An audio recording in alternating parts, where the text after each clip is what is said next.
तो आपकी बात को मैं बढ़ाते हुए थोड़ा सा इसे सियासी रंग और हुस्न इत्तफाक की बात करूं। हुस्न इत्तफाक ये है कि मियां नवाज शरीफ साहब ने परसों अपनी जाती उम्रा में 4 साल बाद वतन में आने के बाद अपनी सियासी सरगर्मियों का जाती उम्रा में आगाज किया। वैसे तो वो इधर उधर गए, लेकिन जाती उम्रा में बाकायदा मीटिंग कॉल की। कल पीएमएलएन ने अनाउंस किया जनाब के जो एप्लीकेंट्स हैं वो टिकट के फॉर्म्स लें और अप्लाई करें टिकट का। और कल ही इत्तफाकन आसिफ जरदारी साहब ने भी अपने वर्कर से मुलाकात की सिंध में, और उन्होंने भी उन्हें कहा कारकुन इलेक्शंस की तैयारियां करें। और आज इलेक्शन कमीशन ऑफ पाकिस्तान ने बिला चूनो चरा जो है वो सुप्रीम कोर्ट में बयान दाग दिया जी 11 फरवरी को होंगे। तो ये भी एक हुस्न इत्तफाक है कि दो बड़ी पार्टीज जब अपने कारकुनान को कह रही है कि जी इलेक्शन के लिए तैयारी कीजिए। अच्छा, इस सारी सूरत हाल में सबसे ज्यादा खुश तो होना चाहिए पीटीआई को, लेकिन अनफॉर्चुनेटली हमारे पास ये सोशल मीडिया से हटके अगर हम किसी लीडर से बात करके उसकी पल्स को मेजर करें कि कितना को होश है, तो हमारे पास वो लीडर नहीं बचे। लेकिन मेरी कल गुफ्तगू हुई इत्तफाकन जुल्फी बुखारी साहब से, और मैंने पूछा कि जी अगर इलेक्शन, और ये भी इत्तफाक है कि अगर इलेक्शन हो गया तो आप कैंडिडेट्स कैसे फील्ड करेंगे और फिर कैंपेन कैसे करेंगे। उन्होंने कहा देखिए घबराने वाली बात ही कोई नहीं है पीटीआई के लिए। अब पीटीआई ने अपना होमवर्क पूरा किया हुआ है, और आप इलेक्शन स्केड्यूल अनाउंस होने दें। आपको पाकिस्तान की हर सूबाई और नेशनल कॉन्स्टिट्यूएंसी में पीटीआई के कैंडिडेट्स मिलेंगे। हमारे पास तो एक एक हल्के में 6-6 कैंडिडेट्स मौजूद हैं और उनकी लिस्टें मौजूद हैं। अलबत्ता वो मुझे ये बताने से कासिर थे कि अभी अभी तक तो ये फौजिया बताएंगी कि अगर पीटीआई का टिकट इशू करना हो तो क्या इमरान खान ही करेंगे या फिर कोई कोई और करेगा, और आप भी इजाज भाई बताएंगे। लेकिन जुल्फी बुखारी ने कहा जी इलेक्शन होने दें। ये जितना इस दौर में हुआ है, ये हमारे लिए इसने बड़ा शानदार काम किया। इस जुल्म ने हमारे अवाम के अंदर गम और गुस्सा है, जिसे वो वोट पे ठप्पा लगा के लगाएंगे, और पाकिस्तान के हर शहर, हर कॉर्नर, हर कोने, हर खुदरे में आपको पीटीआई का कैंडिडेट मिलेगा। ये उनका कहना था। तो आप क्या समझते हैं फौजिया, और फिर इजाज भाई आप उस पर बात कीजिएगा कि मतलब पीटीआई का टिकट इमरान खान ने इशू करना है एज चेयरमैन, क्योंकि उनकी चेयरमैनशिप तो अभी मेरा ख्याल है नहीं छीनी, जैसे मियां नवाज शरीफ की प्रेसिडेंटशिप छीनी थी मुस्लिम लीग नवाज की। और दूसरा ये कि क्या एक और जिम्नन सवाल लेते हैं, 2018 में हमने देखा टर्न कोट्स हुए बहुत सारे लोग, मैंने खुद विटनेस किया, बहुत सारे पीएमएलएन, पाकिस्तान पीपल्स पार्टी और ऐसे इंडिपेंडेंट्स जो इलेक्टेबल जिन्हें हम कहते हैं, उन पे बहुत ज्यादा प्रेशर था कि ज्वाइन कीजिए पीटीआई। क्या वो रिपीट तो नहीं होगा जैसे हमने इस्तेहकाम की सूरत में देख लिया, पैट्रियट की सूरत में देख लिया, फिर बाप पार्टी के बहुत सारे लोग नून लीग को ज्वाइन कर गए। तो फर्दर आप इस तरह की डिफेक्शंस अंडर प्रेशर देख रहे हैं? पहले फौजिया जवाब देने, फिर इजाज भाई आप फरमा दीजिए। मैं तो क्विकली भाई साहब ये कहूंगी कि अब रियासत बाप नहीं माँ जैसी ही होगी। ते अम्मी जी ने डंडा कमाना है, आप पे सारिਆਂ ਨੂੰ समझ आ जानी है। और आपने खुद ही पहली बात का जवाब दे दिया कि खान साहब जो है वो के कायद मौजूद हैं और वो बहुत लाडले हैं और अभी भी लाडले हैं। आप उनकी प्रिविलेजेस तो देखें जेल में, मतलब कोई कंपैरिजन नहीं है। जो बाकी सियासी लीडरान जेल में गए और उनके साथ जो सलूक रवा रखा गया और जो उनके साथ है वो नहीं है।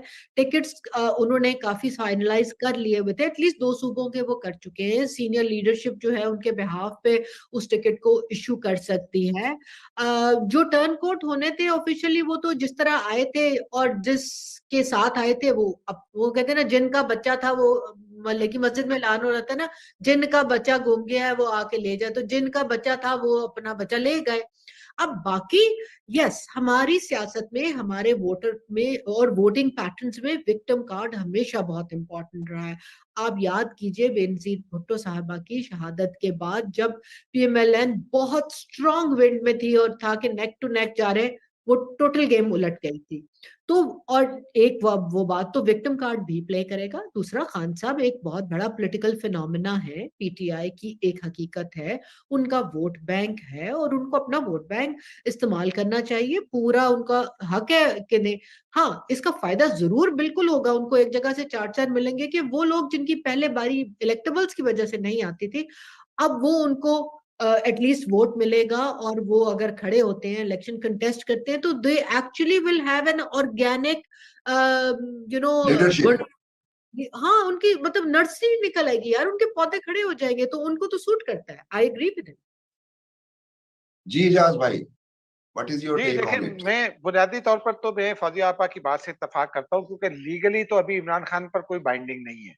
मतलब कोई अगर नहीं। हम लीगल टर्म्स में देखें तो इमरान खान अभी सजा याफ्ता नहीं है, और बिल्कुल। सजा याफ्ता नहीं है इसलिए वो टिकट जारी कर सकते हैं।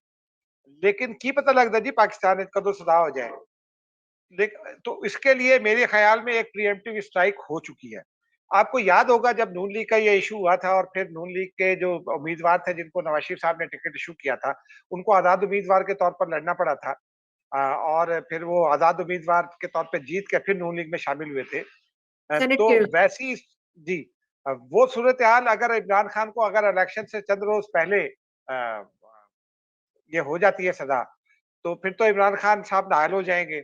और मुझे मेरी मतलब है, मुझे ये लगता है, मेरी कुछ इत्तलात भी है, लेकिन मुझे ये लगता है कि अगले जब ये कैंपेनिंग शुरू होगी, टिकट अवार्ड हो रहे होंगे, तो उस वक्त किसी दौरान में इमरान खान साहब के का ये जो है ना चेयरमैनशिप का स्टेटस वापस लेने का फैसला हो सकता है। ये इलेक्शन कमीशन में पिटीशन पड़ी हुई है और उसके ऊपर समाअत भी हो रही है।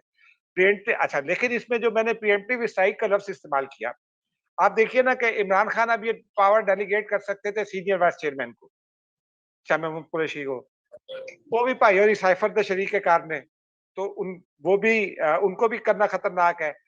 जिसको पार्टी सेक्रेटरी जनरल बनाया वो मफरूर है, तो उसको भी नहीं दे सकते। अब इमरान खान साहब के पास चॉइस जो मेरे ख्याल में, और वो अगर वो अगर उनकी और पॉलिटिकल सोच उनकी, मुझे ये इत्तेफाक हुआ एक साहब से मिलने का जो इमरान खान साहब के दोस्त थे। वो ये कहते थे जब इमरान खान हुकूमत में थे, मैंने उससे पूछा, मैंने कहा यार ये 2-4 महीनों से पीटीआई की कैलकुलेशंस बड़ी फिट जा रही हैं। उन्होंने कहा ये कैलकुलेशंस पीटीआई की नहीं है, पीटीआई वाले मुखालिफाना बात कर रहे होते हैं, ये कैलकुलेशन इमरान खान की है। तो उसकी कैलकुलेशन इमरान खान की ठीक होती है, बकौल उस मेरे दोस्त के। तो अगर वो पॉलिटिकली करेक्टली कैलकुलेट कर लें, तो वो शायद और मैंने ये कल अपने व्लॉग में या परसों इस तरफ इशारा भी किया है, वो अपनी बहन अलीमा खान को कोई ओहदा सौंप सकते हैं। अगर जी उन्होंने मेरे अलीमा खान जहन को में ओहदा और सौंप हमारी दिया, इत्तलात की, इजाज भाई हाँ, आपकी बात को तो सेकंड करूंगा हाँ, क्योंकि तो फिर वो टिकट जारी करेंगी और फिर लोग इलेक्शन लड़ सकेंगे। लेकिन ये वो अभी बड़ी रूसी। दूर दियां गल्लां हैं, ये हुनूर दिली ये दूरस्त। इजाज ठीक है। भाई आपकी बात को सेकंड करते हुए मैं थोड़ा सा बढ़ाऊंगा। आपने एक नाम मिस कर दिया है, वो नाम है बुशरा बीबी का। अल्लाह या आपका अलीमा भला। खान बुशरा होगी बीबी पकड़ी या जाएगी, बुशरा बुशरा बीबी बीबी चूंकि होगी। 190 में, बुशरा जी बीबी बशीर वो चूंकि 190 मिलियन पाउंड का केस है ना, तो वो उसकी जद में आ सकती है। इसलिए मैंने बहुत लोगों से इसके ऊपर बात की। तो मैं अलीमा खान साहबा का जो मैंने नाम लिया, वो बहुत सारे लोगों से बात करने के बाद उनके कंक्लूड खिलाफ भी किया, सिलाई इसलिए मशीनों उनका वाला नाम लिया। केस था इजाज भाई, उस पे भी मगर उस दोबारा कुछ वो सिलाई खत्म सजा हो मिल गया मशीन, केस। सकता है अरे केस अगर देखो खत्म हो सिलाई चुका है, पॉजिटिव। वो सिलाई में, वो बुखार सिलाई जी साहब मशीन सिलाई एक फौजिया। नसीर मशीन मशीन तो में तब्दील हो गई गई, यानी। वो बंद खत्म हो गई। वो सिलाई मशीन से तो बड़े बड़े तरोपे लगने ने, वो लग गए ने। मगर ये हाँ कि वो बिल्कुल। खान साहब जो है वो तोशा खाना वाले केस में उनकी सजा सस्पेंडेड है, वो वहां पे मौजूद है। उससे ज्यादा इंपॉर्टेंट एक टेक्निकल वजह भी है। आपको पता है अभी तक ये आखिरी इतलात मेरी थी, और मे भी एजाज भाई कल जब जाएं तो इसको और ले। पीटीआई ने अभी तक अपने पिछले साल की फाइनेंशियल स्टेटमेंट्स जो है ना, जो पार्टी के रिकॉर्ड जमा कराते हैं, जो लिंक होती है जिसकी बाद इलेक्शन सिंबल अलॉट होता है, क्योंकि जो 54 डेज का इलेक्शन में साइकिल कह रही हूँ, जिसको हम इलेक्शन शेड्यूल टेक्निकली कहते हैं, उसमें सिंबल अलॉटमेंट भी होती है। उसमें बहुत क्रिटिकल चीज है कि आपने पिछले साल के अपने बैंक अकाउंट्स और ऑडिटेड अकाउंट्स जमा कराए हो, अभी तक वो जमा नहीं हुए। तो जी टेक्निकल ग्राउंड्स में नॉकआउट की वो भी मौजूद है। Much that I would say कि वो नहीं करनी चाहिए, क्योंकि हमने 2018 के इलेक्शन में भी देखा था कि ये हर साल के जब एंड में जमा कराना होता है, तो मेजॉरिटी पॉलिटिकल पार्टीज इसको कंप्लाई नहीं करती, और वो बाद में 2-2 साल 3-3 साल का देते हैं। मगर फिर वही बात कि हमारे मुल्क में कुछ भी हो सकता है। आप जी, दोनों उस पर हजरात का एक बहुत फैसला शुक्रिया। जी मुबशर बस 2 जुमले उस पर एक तो जी जो आप फौजी आपा ने कहा ना उस पर फैसला महफूज है, वो किसी वक़्त भी सुना लिया जाएगा। दूसरा वो हम्म, आपा ने एक तज़किरा किया था वो कॉन्स्टिट्यूशनल कोर्ट का, तो पंजाब वालों को चाहिए कि वो ज़रा अपने लीडर से पूछे कि भाईजान आपने चार्टर ऑफ डेमोक्रेसी में वादा किया था कॉन्स्टिट्यूशनल कोर्ट और सुप्रीम कोर्ट को अलग करने का, उससे भाग क्यों गए? और उनका नाम है नवाज़ शरीफ। बस। जी पूछ लेगा। ये इस पे तो अलहदा से एक प्रोग्राम होगा। आप दोनों हजरात का बहुत शुक्रिया। हमने काफी वक्त ले लिया प्रोग्राम का आज। इससे चलते चलते एक सवाल मेरे जहन में ऐसे ही आ गया कि हमने इमरान खान की पोजीशन इस वक्त टिकट अवॉर्डिंग प्रोसेस में डिस्कस कर ली। इसी में ही एक सवाल मेरे जहन में आया कि 2018 के इलेक्शंस में भी चूंकि मियां नवाज शरीफ के साथ भी मामला हो गया था, तो इसलिए वो बाद में टिकट अवॉर्ड नहीं कर सके। फिर प्रेसिडेंट बने शहबाज शरीफ। तो क्या मियां नवाज शरीफ अपने भाई से अगर वो एग्जॉनरेट हो जाते हैं केसेस से, तो क्या वो ये टिकट अवॉर्डिंग अथॉरिटी क्या वापस लेंगे, या फिर भाई से लेके मरियम नवाज को देंगे, या फिर मियां शहबाज शरीफ भी उसे कंटिन्यू करेंगे? ये किसी अगले प्रोग्राम में इसको हम डिस्कस कर लेंगे। लेकिन आज का दिन कम से कम उन जमहूरियत पसंदों के लिए बहुत अच्छा दिन है। और हम इतना ही कह सकते हैं, Bravo supreme court of Pakistan. ये भी मेरी जाती राय है, दोस्त उसे डिसएग्री कर सकते हैं या एग्री कर मेरी भी है। सकते हैं। एक एक एक एक बहुत शानदार उन्होंने रोल प्ले किया। और मेरा ख्याल है कि इसको फर्दर ड्रैग करने की बजाय कि किसने कॉन्स्टिट्यूशन को वायलेट किया, अभी किसने नहीं किया, इस चैप्टर को यहाँ पे क्लोज करके अब सुप्रीम कोर्ट को इस बात पे अपना फोकस मरकूज करना है कि इलेक्शन फेयर एंड फ्री हो।